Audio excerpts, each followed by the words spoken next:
Ce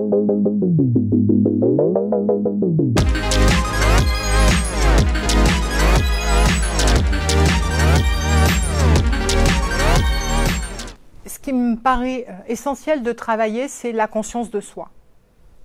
C'est de se tourner vers soi-même, de se mettre à l'écoute de tous les messages que peuvent nous envoyer nos émotions, et ça passe en général par notre corps, de prendre conscience de ce qui nous fait avancer et qui nous donne envie de nous lever le matin, si j'ai envie de dire ça, et au contraire de ce qui peut nous freiner et trouver que rester sous la couette, c'est quand même beaucoup plus agréable.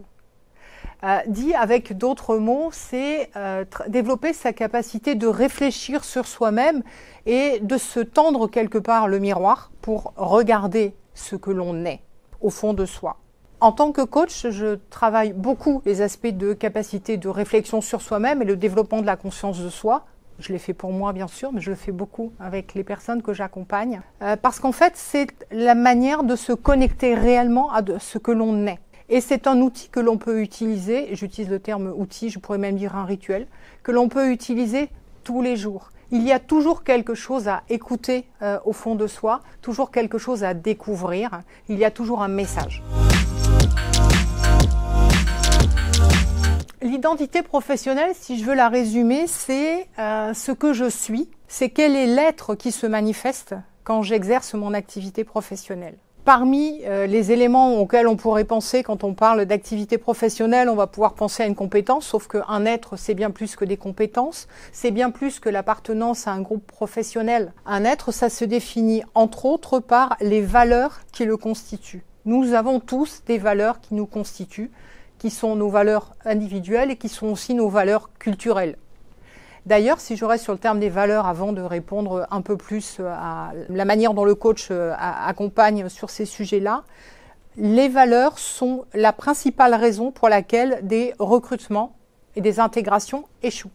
Quand le différentiel de valeurs entre l'entreprise, entre l'équipe que l'on rejoint et la personne qui rejoint est trop important, alors il y a échec. D'ailleurs, certains questionnaires de recrutement sont très centrés sur l'adéquation des valeurs dans les entreprises, entre les personnes et les entreprises. Donc, le coach, entre autres, travaille sur la notion de valeur et les fait émerger. Nous sommes conscients peut-être d'un certain nombre de nos valeurs, pas toutes, celles qui sont le plus enfouies dans les racines de l'arbre, si je puis dire. Les valeurs en question, c'est par exemple, je suis très sensible à la notion de solidarité. Je pense à un de mes clients en disant ça. Le travail auquel je pense, vers lequel j'envisage de me réorienter, finalement, il me parle surtout de compétition entre les collaborateurs. Si j'entre dans ce type de poste, je risque de me sentir écartelée entre quelque chose d'essentiel pour moi, qui est la solidarité, et ce à quoi me pousse l'entreprise, la compétition. Donc je vais m'épuiser dans une sorte de grand écart permanent et je vais sous-performer, me sentir en échec. C'est difficile de réussir et d'être en échec en même temps.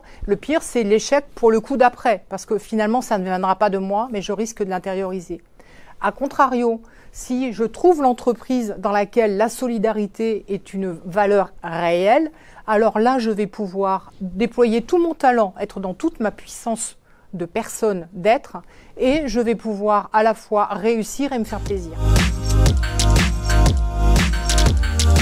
Plusieurs choses. La première, c'est je suis au clair sur le sens que je donne à mon action, la manière dont je veux contribuer au monde et la valeur que je veux y apporter. Deuxième aspect, je me projette dans un métier qui lui-même va me permettre de contribuer au monde comme j'ai envie de contribuer. Et troisième aspect, en resserrant l'entonnoir, je vais pouvoir choisir la formation qui va me permettre d'être formé au métier que je veux donc exercer. Parce que c'est ce métier-là qui me donne le sens à être et le sens à faire. En synthèse, quand je suis à un carrefour, et une transition professionnelle à mes yeux c'est un carrefour, pour pouvoir choisir la meilleure voie pour moi, il est déjà fondamental que je sois conscient de ce que je suis, de la valeur que je veux apporter. Donc je dois pouvoir prendre une décision éclairée. Et la décision éclairée, c'est une décision qui repose sur la conscience de ce que je suis, la conscience de ce qui me fait me lever le matin d'une certaine façon, la conscience qui me donne du plaisir à être et à faire. Donc c'est vraiment un moment où je dois être complètement